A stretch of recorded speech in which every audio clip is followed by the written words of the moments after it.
ایک مچھیرا دریائے ستلج کے کنارے مچھلیوں کا شکار کر رہا تھا۔ اسے سکینہ ڈوبتی ہوئی نظر آئی۔ مچھیرے نے اپنی کشتی سے چھلانگ لگائی اور سکینہ کو دریا سے باہر لے آیا۔ اس کے پیٹ میں کافی پانی بھر چکا تھا۔ مچھیرے نے اس کے پیٹ سے پانی نکالا اور پھر اسے گھر لے آیا۔ خوش قسمتی سے سکینہ کی جان بچ گئی اور اس کے پیٹ میں موجود بچہ بھی سلامت رہا۔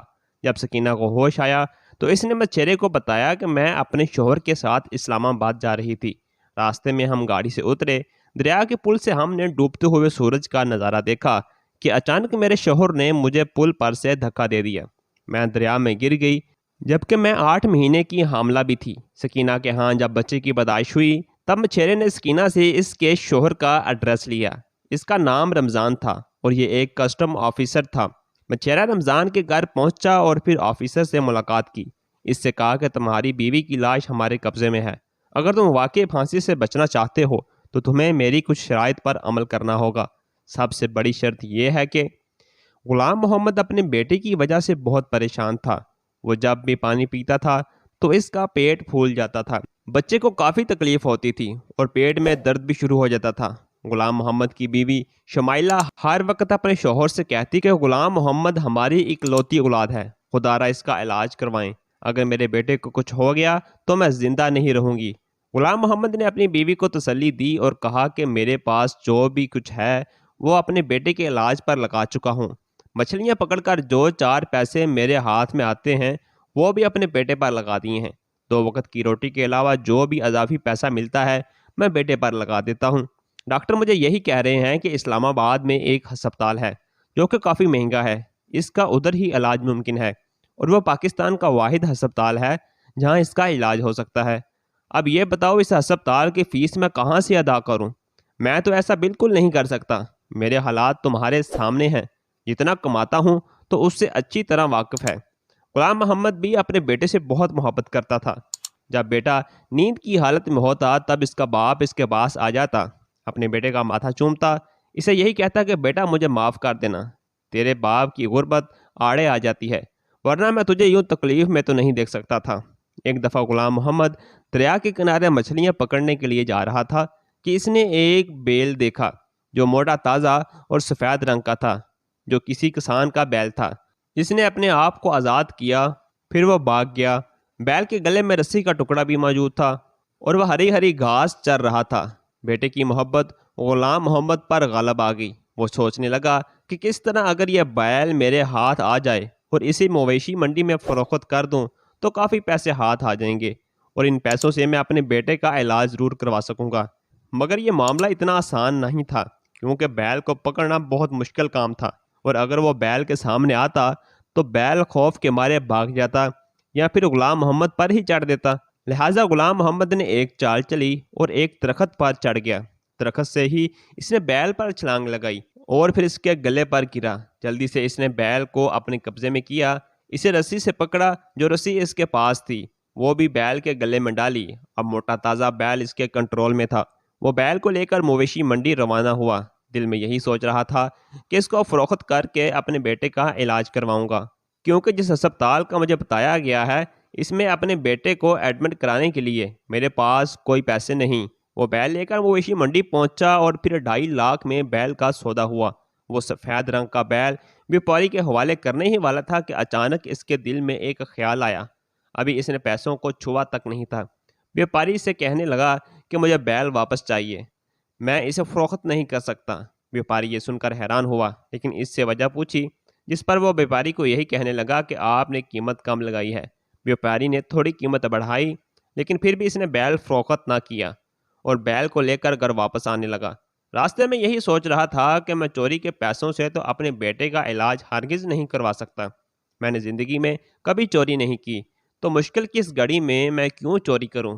اور ہو سکتا ہے ان چوری کے پیسوں سے میں اپنے بچے کا علاج کرواؤں لیکن وہ ٹھیک بھی نہ ہو۔ لہٰذا وہ واپس آیا۔ اس کا ارادہ تھا کہ وہ امام مسجد سے کہے گا کہ مسجد میں اعلان کرے کہ سفید رنگ کا بیل اگر کسی کا گم ہوا ہے تو وہ میرے پاس ہے، تاکہ میں اس کے مالک کو یہ واپس کر دوں۔ اس کا ارادہ تو نیک تھا لیکن ابھی وہ راستے میں ہی تھا اور بدقسمتی سے ایک ایسے گاؤں سے گزر رہا تھا جس کے باسی کا بیل گم ہو گیا تھا۔ جب انہوں نے دیکھا کہ وہ بیل ایک آدمی کے پاس ہے تو بغیر سوچے سمجھے بیچارے غلام محمد پر حملہ کر دیا، اسے اتنا مارا کہ وہ زخمی کر دیا گیا۔ غلام محمد بار بار یہی کہہ رہا تھا کہ ایک بار میری بات تو سن لو، لیکن انہوں نے کچھ نہ سنا اور بیچارے کی ایک ٹانگ بھی توڑ ڈالی۔ پھر کچھ لوگوں نے غلام محمد کی مدد کی، اسے ہسپتال لے گئے، ٹوٹی ہوئی ٹانگ کی مرمت ہوئی اور پھر غلام محمد کو گھر چھوڑ دیا گا۔ بیوی نے جب دیکھا تو وہ پریشان ہوئی کہ شوہر مچھلیوں کا شکار کرنے گیا تھا اور ٹوٹی ہوئی ٹانگ لے کر واپس آ گیا ہے۔ بیوی شمائلہ پریشان ہوگی، شوہر سے پوچھنے لگی کہ کیا ہوا ہے، کس ظالم نے آپ کے ساتھ ایسا سلوک کیا ہے، آپ کے چہرے پر تو کافی زخم ہے۔ غلام محمد نے بیوی سے کہا کہ میں فی الحال مجھے پانی پلاؤ، مجھے کافی پیاس محسوس ہو رہی ہے۔ یہ ایک لمبی کہانی ہے جو میں تمہیں بعد میں سناؤں گا۔ پھر پانی پینے کے بعد اس نے اپنی بیوی کو ساری حقیقت بتائی کہ یہ معاملہ میرے ساتھ کیسے پیش آیا۔ میں اپنے بیٹے ریاض کی محبت میں بہک چکا تھا، ایک چوری کر کے بیٹے کا علاج کروانا چاہتا تھا، لیکن پھر میرے ضمیر نے مجھے ملامت کیا۔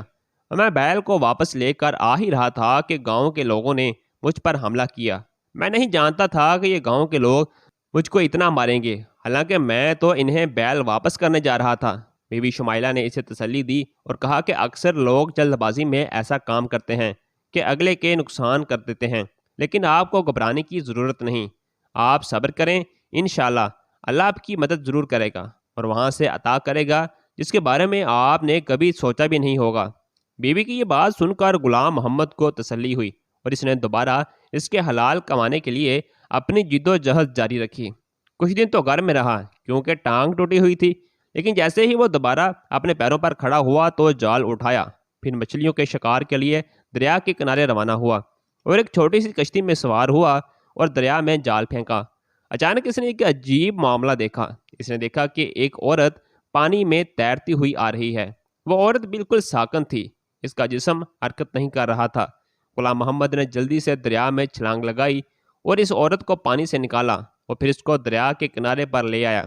غلام محمد کو اس بات کا یقین تھا کہ عورت ابھی زندہ ہے، لہٰذا اس نے اس کے پیٹ سے پانی نکالنے کی کوشش کی اور پھر اسے اپنے گھر لے آیا۔ گاؤں کے حکیم صاحب کو بتایا کہ ایک اجنبی عورت میرے گھر میں بے ہوش پڑی ہے۔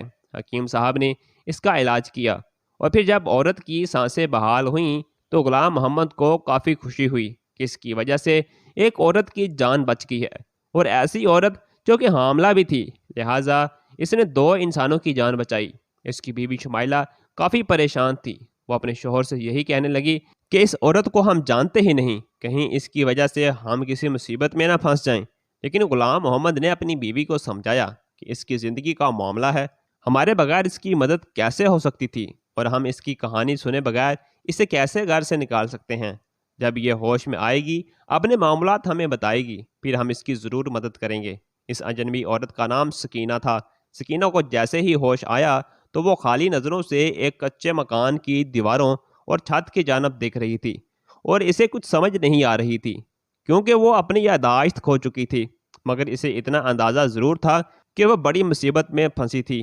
غلام محمد اس کے قریب آیا اور کہا، میری بہن آپ کو مبارک ہو کہ آپ کی جان بچ چکی ہے، کیا آپ مجھے بتانا پسند کریں گی کہ آپ کے ساتھ کیا معاملہ پیش آیا؟ سکینہ غلام محمد سے کہنے لگی کہ بھائی میں نہیں جانتی میرے ساتھ کیا ہوا ہے، میں یاد کرنے کی کوشش کر رہی ہوں، مجھے جیسے ہی کچھ یاد آئے گا میں آپ کو ضرور بتاؤں گی۔ 2 دن تک سکینہ کو یادداشت واپس نہ آ سکی، وہ اپنے دماغ پر زور دیتی رہی۔ پھر تیسرے دن وہ زور زور سے رونے لگی۔ اس کے رونے کی آواز سن کر شمائلہ اور اس کا شوہر سکینہ کے پاس آئے۔ غلام محمد نے کہا، بہن آپ کیوں رو رہی ہیں، کیا ہوا؟ اس پر وہ کہنے لگی، مجھے سب کچھ یاد آ گیا ہے، میرے ساتھ بہت بڑا دھوکہ ہوا ہے، ایسا دھوکہ جو میں زندگی میں کبھی نہیں بھول پاؤں گی۔ وہ دھوکہ دینے والا کوئی اور نہیں بلکہ میرا شوہر ہے جو کہ مجھ سے بڑی محبت کے دعوے کرتا تھا۔ ہم بہاولپور سے اسلام آباد اپنی گاڑی پر جا رہے تھے، راستے میں ہم دونوں دریا کے پل پر اترے، سورج غروب ہونے والا تھا اور سورج غروب ہونے کا نظارہ میں اپنی آنکھوں سے دیکھنا چاہتی تھی۔ ہم دونوں گاڑی سے اترے اور پھر دریا کے پل سے غروب ہوتے ہوئے سورج کا نظارہ دیکھنے لگے۔ میں اکثر رمضان کے ساتھ ایسے ہی کسی اونچی جگہ پر بیٹھ کر سورج غروب ہونے کا نظارہ دیکھتی تھی۔ میں بالکل نہیں جانتی تھی کہ اس کے دماغ میں کیا چل رہا تھا۔ اچانک اس نے مجھے زور کا دھکا دیا اور میں پانی میں ڈوب گئی۔ اس کے بعد جب میری آنکھ کھلی تو آپ کے گھر تھی۔ غلام محمد یہ سن کر حیران ہوا اور کہنے لگا، ایسا کیسے ممکن ہے کہ آپ کا شوہر آپ کی جان لینے کا ارادہ رکھتا تھا اور جب آپ کو پتہ بھی نہیں تھا؟ سکینہ کہنے لگی کہ بھائی میرا یقین کرے، میں نہیں جانتی تھی، میں تو اس کی بات پر حیران ہوں کہ میں 8 مہینے کی حاملہ تھی، اس کے ہونے والے بچے کی ماں تھی، اور میرا شوہر کوئی ذہنی مریض بھی نہیں تھا جو میرے ساتھ ایسا سلوک کرتا، اور اس بات کو میں کیسے بھول سکتی ہوں؟ آج سے 4 سال پہلے ہماری شادی ہوئی تھی، ہم دونوں کلاس فیلوز تھے، مجھے پڑھنے کا بہت شوق تھا، لیکن مجھے خاندان کی طرف سے بالکل پڑھنے کی اجازت نہیں تھی، کیونکہ ہمارے خاندان میں کسی لڑکی نے میٹرک کے آگے نہیں پڑھا تھا۔ مگر ان حالات میں میری ماں نے میرے ساتھ دیا، حالانکہ میرا والد مجھے بالکل نہیں پڑھانا چاہتا تھا۔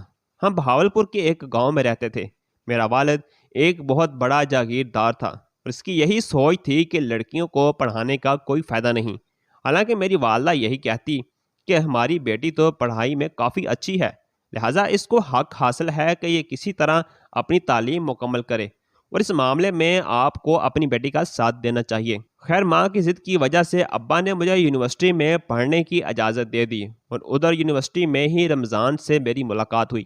حالانکہ میں لڑکوں سے ہمیشہ دور بھاگتی تھی، کسی سے بات نہیں کرتی تھی، مگر یہ میرے پیچھے پڑا ہوا تھا، یہ بار بار مجھ سے بات کرنے کی کوشش کرتا تھا۔ پتہ نہیں کہاں سے اسے میرا نمبر ملا، تو اس نے مجھ سے رابطہ بھی کیا، اور میں نے بات کرتے ہی فون بند کر دیا۔ وہ اچھی طرح جانتا تھا کہ میں اسے اگنور کر رہی ہوں، اس سے بات نہیں کرنا چاہتی، لیکن اس کے باوجود وہ میرے پیچھے پڑ رہا تھا۔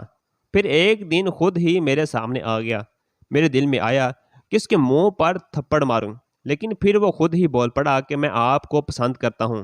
کیا کسی کو پسند کرنا بری بات ہے؟ آپ مجھ سے کیوں ہچکچاتی ہیں؟ میں اتنا برا تو نہیں ہوں۔ میں نے اسے اپنی مجبوری بتائی کہ میں ایک ایسے علاقے سے آئی ہوں جہاں عورتوں کی تعلیم پر توجہ نہیں دی جاتی، اور بڑی مشکل سے انہیں اجازت ملی ہے، اور میں تو اپنے والدین سے یہ وعدہ کر کے آئی ہوں کہ میں کبھی ایسا کام نہیں کروں گی جس کی وجہ سے آپ لوگوں کی بدنامی ہو۔ میں نے زندگی میں کبھی کسی لڑکے سے بات نہیں کی، دوستی تو دور کی بات ہے۔ آپ کیا چاہتے ہیں؟ مجھ سے وہ کہنے لگا کہ میں آپ سے دوستی نہیں کرنا چاہتا، میں آپ سے نکاح کا خواہش مند ہوں۔ مجھے جس طرح کی لڑکی چاہیے تھی ویسی ہی آپ ہیں۔ آپ کی آنکھوں میں حیا ہے، آپ نقاب پہن کر کلاس اٹینڈ کرتی ہیں، آنکھیں جھکا کر چلتی ہیں، کبھی آنکھ اٹھا کر کسی کی طرف نہیں دیکھا۔ مجھے ایسی ہی لڑکی کی تلاش تھی، میں ایسے ہی ہم سفر کی تلاش میں تھا۔ اس نے اس طرح کی باتوں سے مجھے اپنا بنا لیا، حالانکہ اسے مجھ سے شادی میں جلدی تھی، لیکن میں نے خود ہی کہا کہ میں فی الحال پڑھنا چاہتی ہوں، اور جب تک میں یہاں پڑھ رہی ہوں ایسی بات مت کرنا۔ ہاں تعلیم مکمل ہو گئی تو اپنے والدین کو میرے گھر بھیجنا، یہ مرضی میرے والد کی ہی ہوگی کہ وہ آپ سے میری شادی کرتے ہیں یا نہیں۔ یہ آخری بار تھا کہ وہ میرے سامنے آیا تھا۔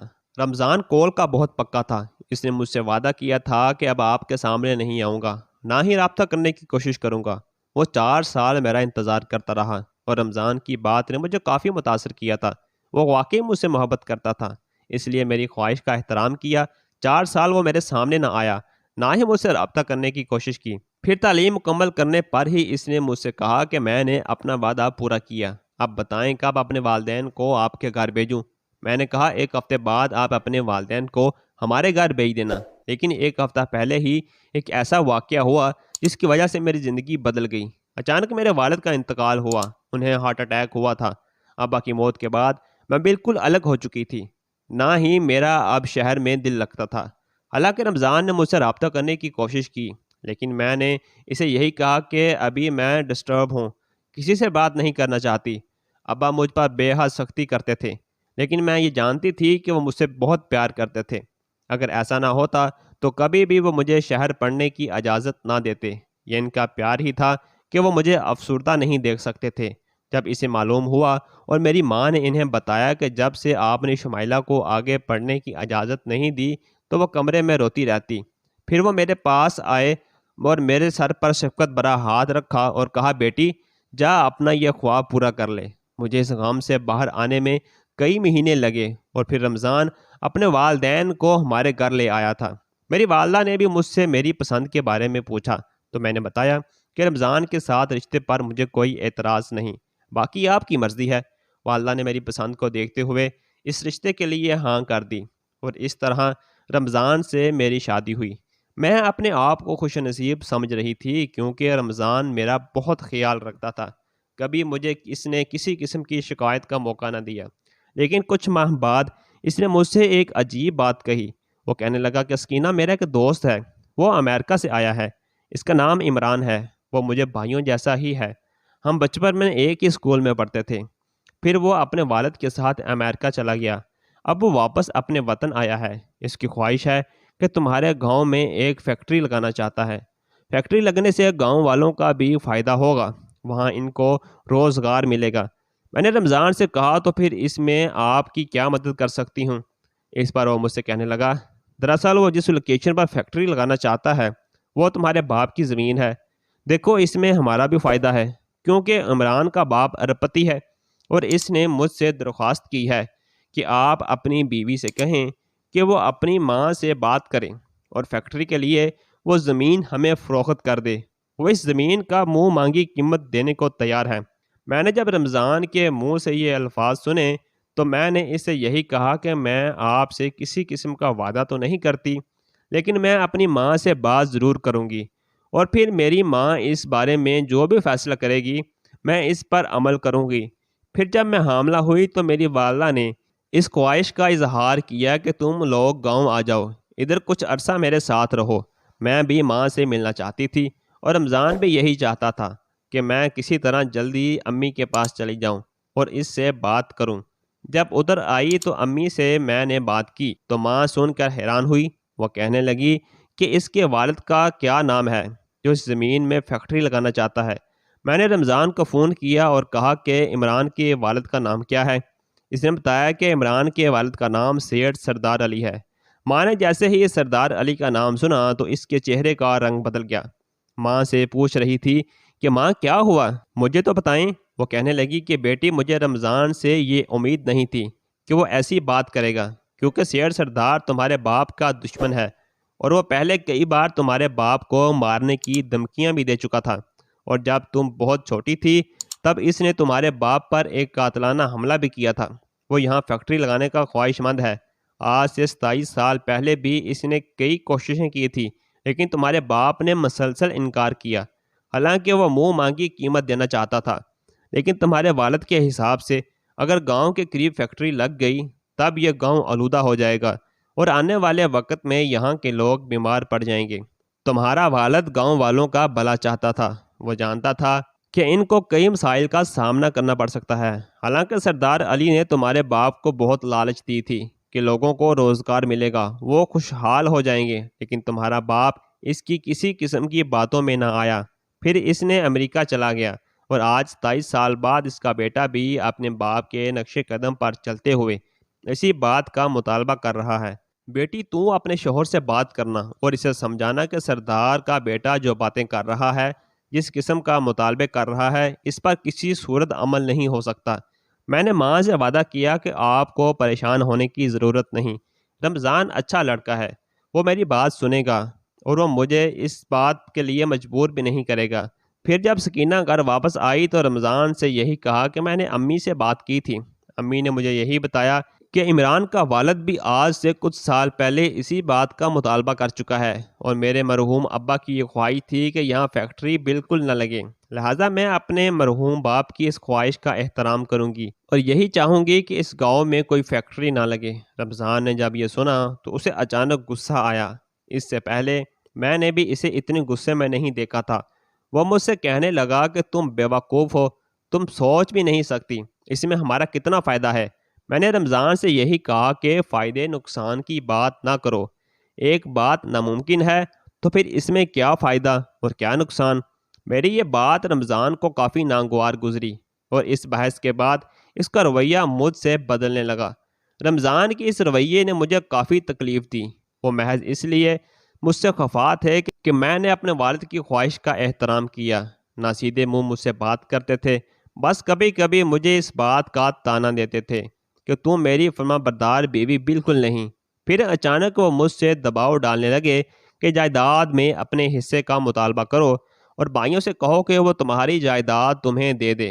میں نے رمضان سے کہا کہ میں ضرور مطالبہ کروں گی اور اپنے بھائی جائیداد میں مجھے اپنا حصہ بھی دے دیں گے، لیکن میں اس لیے ان سے زمین نہیں لوں گی کہ وہاں فیکٹری کی بنیاد رکھ دی جائے۔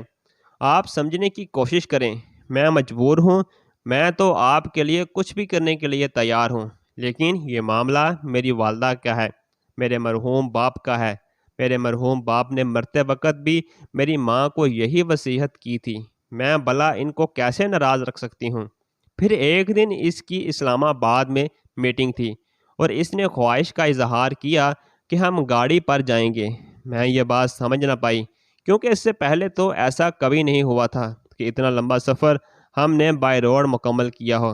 مگر رمضان نے یہی کہا کہ موسم بالکل صاف ہے اور میرا ارادہ ہے کہ اس بار بائی روڈ ہی جائیں گے۔ پھر ایک پل پر اس نے گاڑی روکی اور پھر آگے میں آپ کو سب بتا چکی ہوں۔ میرا گناہ اتنا بڑا تو نہیں تھا کہ وہ مجھے جان سے مارنے کا ہی منصوبہ بنا لیتا، لیکن اس نے یہ بنایا اور میں بھی یہ نہیں جانتی تھی کہ مجھے مارنے کے پیچھے اس کے کیا مقاصد تھے۔ کیا وہ کسی دوسری لڑکی سے شادی کرنا چاہتا تھا یا پھر کچھ اور؟ غلام محمد نے کہا کہ بہن، آج کل کے زمانے میں کسی کا کوئی بھروسہ نہیں۔ خیر اس شخص نے آپ کے ساتھ ظلم کیا، اسے اپنے بچے کا بھی خیال نہ آیا۔ کچھ دن بعد سکینہ کے ہاں ایک بیٹے کی پیدائش ہوئی۔ سکینہ اپنے بیٹے کی پیدائش پر کافی خوش تھی اور وہ یہ بھی جانتی تھی کہ غلام محمد کا بیٹا بیمار رہتا ہے اور وہ علاج کے سلسلے میں کافی پریشان ہے۔ سکینہ نے غلام محمد سے کہا کہ بھائی، میں یہ تو نہیں کہوں گی کہ آپ میرے شوہر کے پاس جائیں، میں آپ کو اپنے گاؤں کا ایڈریس دیتی ہوں، آپ میرے گاؤں جائیں، میرے بھائی اور میری ماں میرے لیے بہت پریشان ہوں گی۔ تقریباً 1 مہینہ ہونے والا ہے، میں تو یہ بھی نہیں جانتی کہ رمضان نے گھر والوں سے کیا کہا ہوگا کہ سکینہ کہاں ہے۔ میرے بھائی مجھے اپنے ساتھ لے جائیں گے اور میں آپ سے وعدہ کرتی ہوں، جو احسان آپ نے میری جان بچا کر کیا ہے، میں اس کا آپ کو بدلہ ضرور دوں گی۔ آپ کے بیٹے کا ایک اچھے ہسپتال میں علاج ہوگا۔ غلام محمد نے کہا بہن، آپ ٹھیک کہہ رہی ہیں، میں آپ کے بھائیوں کے پاس ضرور جاؤں گا، لیکن اس سے پہلے میں آپ کے اس شوہر کے پاس جانا چاہتا ہوں۔ میں اس کے چہرے کے تاثرات دیکھنا چاہتا ہوں کہ کیا وہ دلی طور پر مطمئن ہے اپنے لحاظ سے، تو وہ آپ کو مار چکا ہے، تو کیوں نہ اس کے ساتھ ایک کھیل کھیلا جائے، اگر آپ کی اجازت ہو تو۔ سکینہ نے اسے بخوشی اس بات کی اجازت دے دی۔ اس نے سکینہ سے رمضان کا ایڈریس لیا اور اس کے گھر کی طرف روانہ ہوا۔ گھر پہنچا تو سیکیورٹی گارڈ نے کہا کہ صاحب گھر میں موجود نہیں، وہ آفس میں ہیں۔ پھر اس کے بعد وہ رمضان کے آفس جا پہنچا۔ غلام محمد نے اس سے اکیلے میں ملاقات کی اور پھر رمضان سے کہا کہ میری بات غور سے سنو، تم نے اپنی بیوی کو مارنا چاہا اور اس کی لاش میرے قبضے میں ہے، اگر تم پھانسی سے بچنا چاہتے ہو تو میری کچھ شرائط پر عمل کرو۔ رمضان نے جب یہ سنا تو وہ ششدرا گیا اور کہنے لگا، کون سی بیوی؟ تم جھوٹ بول رہے ہو۔ غلام محمد نے جیب سے موبائل نکالا، پھر سکینہ کی وہ تصویر دکھائی جب وہ بے ہوشی کی حالت میں تھی اور اسے دریا سے نکالا تھا۔ یہ دیکھ کر رمضان لرزتے کہنے لگا اور پھر غلام محمد سے کہا کہ کون سی شرائط، جلدی سے بتاؤ۔ لہٰذا غلام محمد نے کہا کہ اس بات کو راز رکھنے کے لیے میں 50 لاکھ روپے لوں گا تم سے، اور تمہارے لیے یہ کوئی بڑی رقم نہیں ہے۔ دوسری بات یہ کہ اپنی بیوی کی میت کو لینے کے لیے تمہیں میرے پاس آنا پڑے گا، کیونکہ زیادہ دیر میں اس کی میت کو نہیں رکھ سکتا، لاش گلنا سڑنا شروع ہو جائے گی۔